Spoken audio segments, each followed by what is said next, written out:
Nahitabo ang bangka o pagpabusil sa lungsod ng Bacoor, Cavite. Buong paligsahan sa mga bulan sa Bibisyaki Pahigayon sa Dakbayan sa Cavite. Mayong nga panalamig ng Cavite, kini ang balitaan sa Bisaya, Cavite Edition sa High School Channel 4. Live bigan sa Cantubay Academy. Mga Torres ng atleta, kini ang imulikot bayan, Arkin Juan David Cabiao.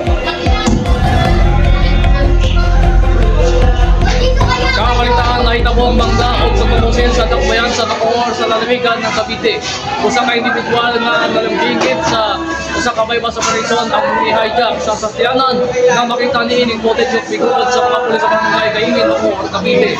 Ang report nga ingon usab nga ang sakyanan ng bangga usab sa nagaguban pang mga sakyanan o motorsiklo samtang nagdagan.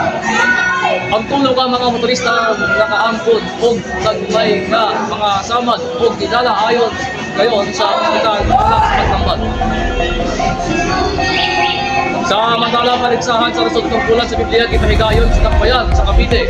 Ang elementary o high school poster making contest Kipahigayon karong umaga sa Ladislao Elementary School. Isip kamahin sa selebrasyon sa National Bible Month. Nagkalaing-laing mga estudyante sa elementarya o high school gikan sa mga pangpublikong eskwelahan sa Cavite City ang napiapil sa contest. Ang mga orado sa contest mao sina si Catherine May David, illustrator o digital artist, Mark Cornix o College Illustrations, si R. Eder Funda, head chef sa Halleck International Basta para sa Artist and Artist Japan, para sa photography o Frederick Roy Isasud, entrepreneur, media ministry director o photography siya.